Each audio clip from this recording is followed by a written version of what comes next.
Assalamualaikum you all. I hope you all are fine.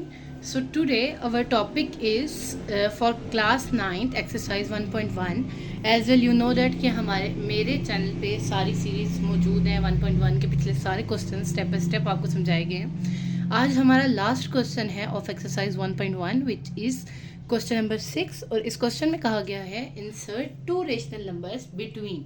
आपने insert करने हैं कोई से दो रेशनल नंबर इन दोनों वैल्यूज़ के दरमियान. वैल्यूज़ हैं 1/3 एंड 1/4. अब हमने इनके दरमियान में कोई ना कोई रेशनल नंबर इंसर्ट करना है, तो उसका प्रोसेस मैं आपको बताती जाती हूँ. और अगर आपको वीडियोस अच्छी लग रही हैं तो सब्सक्राइब ज़रूर कीजिएगा. बेल आइकन के बटन को दबाना ना भूलिएगा ताकि आने वाली नोटिफिकेशन आपको मिल सकें. लाइक कमेंट करके ज़रूर बताइएगा कि आपको वीडियो कैसी लगी. तो आज का टॉपिक हमारा स्टार्ट करते हैं. क्वेश्चन है हमारा फर्स्ट 1/3 एंड 1/4. अब क्योंकि हमने इन दोनों के दरमियान रेशनल नंबर फाइंड करने हैं तो इसका तरीका ये होता है कि हम दोनों वैल्यूज़ को, यानी ये जो दो वैल्यूज़ हैं, इनकी एवरेज निकालें. एवरेज निकालेंगे तो हमारा एक रेशनल नंबर आ जाएगा जो इन दोनों के दरमियान में पुट होगा. ओके, तो एवरेज निकालने का तरीका ये है. एवरेज निकालने के लिए हम सबसे पहले तो हम आपको पता है एज यूजुअल क्वेश्चन दोबारा लिखते होते हैं. मीन्स हमने लिखा 1/3 एंड 1/4. हमने यही दोनों वैल्यू लिखनी है 1/3 एंड 1/4. ठीक है, ये हमने लिख दी. अब हमने इन दोनों के दरमियान एवरेज निकालनी है. तो एवरेज के लिए हम लिखेंगे फाइंडिंग एवरेज बिटवीन 1/3 एंड 1/4. ठीक है, ये हमने लिख दी कि हम फाइंड करने लगे हैं एवरेज बिटवीन 1/3 और 1/4 के दरमियान. तो एवरेज निकालने का तरीका सिंपल ये है कि आपने दोनों वैल्यूज एज इट इज लिखनी है नीचे. लाइक 1/3 प्लस 1/4 डिवाइडेड बाय, ये है एवरेज का फॉर्मूला कि आपने दोनों वैल्यूज लिख के उन दोनों के दरमियान में प्लस डाल देना है और प्लस डालने के बाद उसको डिवाइडेड बाय 2 कर देना है. ओके, अब मैं इसके आगे इसको हल करती हूँ. एलसीएम लेना तो मे भी आपको आता होगा, अगर नहीं आता तो मैं अभी आपको बता देती हूँ रफ में करके, फिर मैं आपको ये इधर नीट कर देती हूँ. ओके, एलसीएम लेने का तरीका जैसे 1/3 हमारे पास है और प्लस 1/4 है, तो हम इन नीचे वाली दोनों वैल्यूज का एलसीएम लेते हैं. एक तरीका ये होता था 4 और 3 करते थे. 2 2s are 4, फिर 2 1s are 2, फिर 3 1s are 3. ठीक है, फिर हम इन तीनों को मल्टीप्लाई करते थे. 2 2s are 4, 4 3s are 12. ये होता था, तो नीचे 12 आ जाता था.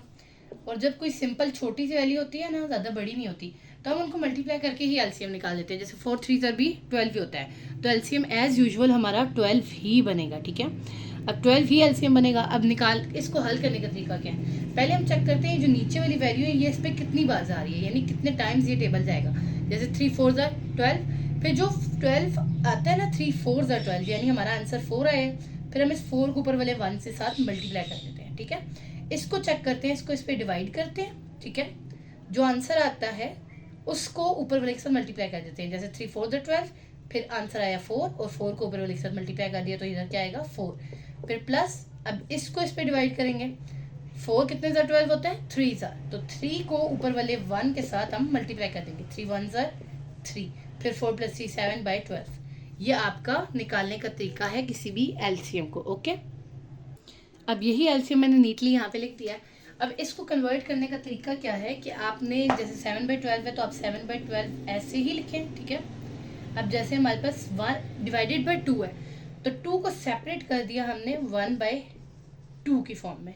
ठीक है, सेपरेट कर देते हैं ना, डिवाइड की फॉर्म में आता है तो हम डिवाइड में मल्टीप्लाई लिखते हैं. लाइक हमने लिखा 7/12, अगर हम इसको मल्टीप्लाई भी करेंगे ना तो ये डिवाइड में ही वैल्यूज आएगी. ठीक है, अब हमने इस तरह लिख दिया 1/2, नीचे वाली वैल्यू को ऊपर ले आए हम, यानी इधर कुछ नहीं आया तो इधर 1 आ गया और ये 1/2 की फॉर्म में डिवाइड में से मल्टीप्लाई में कन्वर्ट हो गया.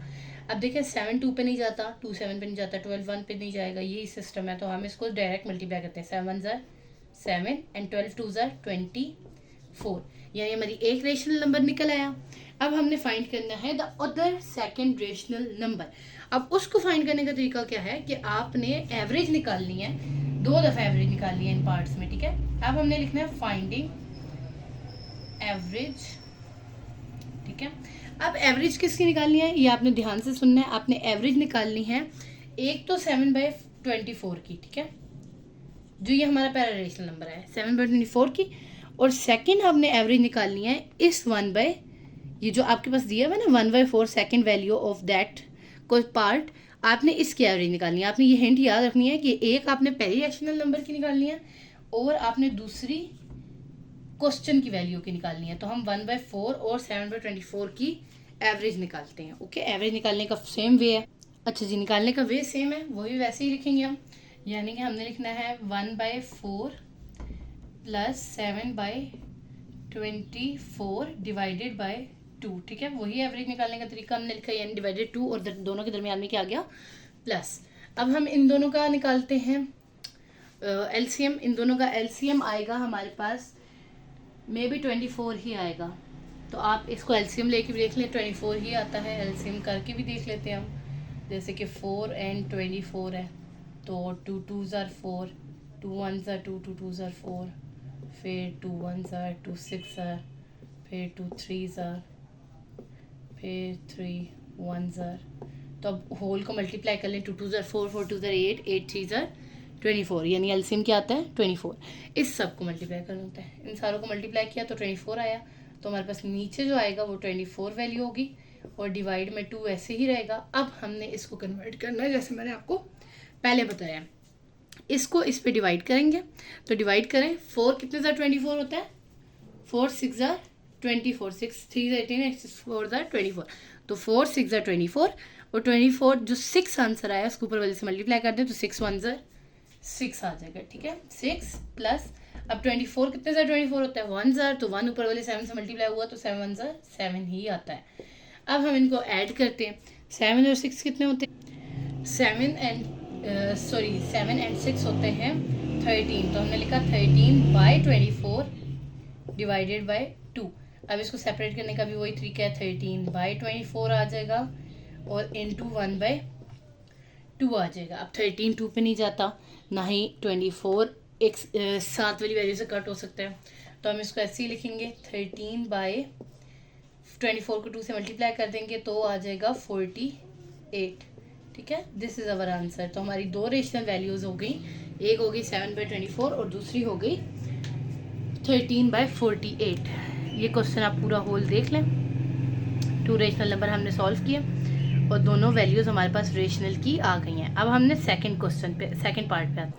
So second part is 3 and 4। तो अब सबसे पहले वही तरीका है, एवरेज निकालेंगे हम इन दोनों वैल्यूज की। तो हम लिखेंगे फाइंडिंग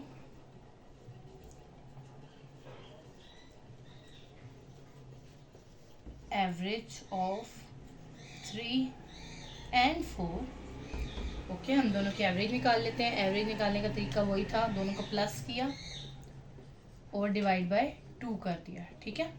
अब देखो 4 + 3 7 इंटू डिवाइड बाय 2, तो ये हमारी आ गई फर्स्ट रेशनल वैल्यू। ये आ गई हमारी फर्स्ट रेशनल वैल्यू। अब हम आते हैं सेकंड रेशनल वैल्यू के लिए। तो सेकंड रेशनल वैल्यू निकालने का तरीका क्या है, फाइंडिंग एवरेज ऑफ 7/2 एंड, अब सेकेंड वैल्यू क्या थी 4, तो हम 4 और 7/2 की एवरेज निकालेंगे। हमने लिख दिया। अब हम लिखते हैं 7/2 + 4, ठीक है, डिवाइडेड बाय 2। ये हमारी एवरेज निकालने का फॉर्मूला आ गया।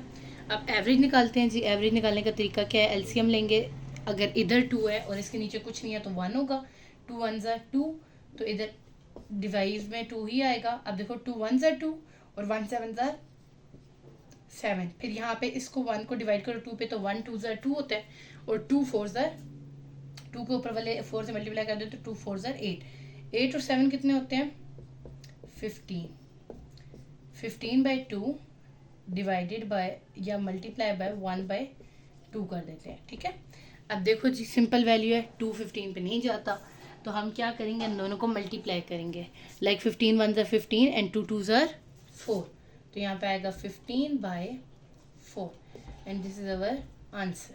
Okay, first rational value I 7/2 and second rational value I हमारे पास 15/4। अब हम आते हैं थर्ड पार्ट पे। सो थर्ड पार्ट और the last part of this question is 3/5 and 4/5. अब मैंने वो दोनों सेम वैसे ही क्वेश्चन लिख दिया, एक दफ़ा आपको लिखना ज़रूरी होता है इसलिए मैंने लिख दिया. देन हम एवरेज फाइंड करते हैं इन दोनों वैल्यूज़ की. एवरेज फाइंड करने का तरीका क्या है, पहले हम लिखेंगे कि फाइंडिंग एवरेज. देन हमने एवरेज फाइंड करने के लिए दोनों वैल्यूज़ लिख के उनके दरमियान में क्या लगा देना है, प्लस का साइन, देन डिवाइडेड बाय 2. अब जैसे कि दोनों का डिनोमिनेटर सेम है तो डायरेक्ट प्लस होंगी ये दोनों वैल्यूज़ और डिनोमिनेटर 5 ही आ जाएगा. 3 + 4 = 7. ठीक है, तो 7/5 डिवाइडेड बाई 2 आ गया. अब हम इसको आगे हल करते हैं. 7/5 डिवाइडेड बाई 2, डिवाइड को कन्वर्ट करने का तरीका क्या था, 7/5 मल्टीप्लाई 1/2. अब देखो 7 1 7 एंड 5 2 10. एक रेशनल नंबर हमारे पास आ गया, रेशनल वैल्यू. अब हमने यही लिखना है कि 7/10 हम फाइंड करेंगे average of 7/10 and the second value of the question which is 4/5. यही हमने यहाँ पे लिख दिया. अब हम इन दोनों की एवरेज फाइंड. चलें जी स्टार्ट करते हैं. हमने दोनों के दरमियान में प्लस लिख दिया, डिवाइडेड बाय 2 लिख दिया. अब 5 और 10 है तो अगर हम इन दोनों का एलसीएम लेंगे तो 10 ही आएगा. जैसे हम लेके भी दिखा देती हूँ मैं आपको कि आपको कोई इशू ना है. 5 1 से 5 5 2 से 10 तो 2 1 से 2. ठीक है, ऐसे भी कर सकते हैं, 2 पहले भी लेके जा सकते हैं. तो आंसर 5 2 से 10 ही आएगा. ठीक है, तो 10 हमारी आएगी इसका एलसीएम. 10 हमने लिखा, डिवाइडेड बाई 2 आ गया. अब देखो 10 1 से 10 और 1 7 से 7. अब देखो डिवाइड करो 5 को 10 पे तो क्या आता है, 5 2 से 10. 2 को ऊपर वाले 4 से मल्टीप्लाई कर दें, 2 4 से 8. 7 और 8 कितने होते हैं, 15. 15 बाय 10 डिवाइडेड बाई 2. अब 15/10 को मल्टीप्लाई 1/2 कर देंगे. अब 2 तो 15 पे नहीं जाता, जाहिर सी बात है, और ना ही 10 1 पे जाएगा तो 10 ही आएगा. तो हम मल्टीप्लाई कर देते हैं. 15 2 1 ज़ार 15 एंड 10 2 ज़ार 20. इसको कटिंग कर देते हैं. 5 3 ज़ार 15, 5 4 ज़ार 20. तो आंसर क्या है, 3/4. या तो वैसे ही लिख दें या ऐसे लिख दें. ठीक है, तो दो रेशनल नंबर इन दोनों के दरमियान में यही आए हैं. ये आंसर है हमारा. सो आप ये क्वेश्चन देख सकते हैं, सॉल्व स्टेप बाय स्टेप हो गया. So I hope you like the video. और अगर आपको वीडियो पसंद आई हो तो लाइक शेयर कमेंट करना मत भूलिएगा. और वीडियो को पूरा देखा करें ताकि व्यूज़ का प्रॉब्लम ना आए और इशू ना बने. आप वीडियो पूरी देखेंगे तब ही हमारे चैनल को भी कोई फ़ायदा होगा, वरना फिर इशू आता है, as well you know that, on करके छोड़ देने से. और सेकंड थिंग, अगर आपको वीडियो अच्छी लगी हो तो सब्सक्राइब करें, बेल आइकन के बटन को दबाना ना भूलें, और आने वाली वीडियोस ताकि आपको टाइम से मिल सकें. और अगर कोई भी इशू है इस क्वेश्चन में तो आप मेरे से कमेंट सेक्शन में पूछ सकते हैं. सो अल्लाह हाफिज़ फॉर टुडे. इंशाल्लाह हम अपने नेक्स्ट लेक्चर में एक्सरसाइज 1.2 स्टार्ट करेंगे. ओके, अल्लाह हाफिज़ फॉर टुडे.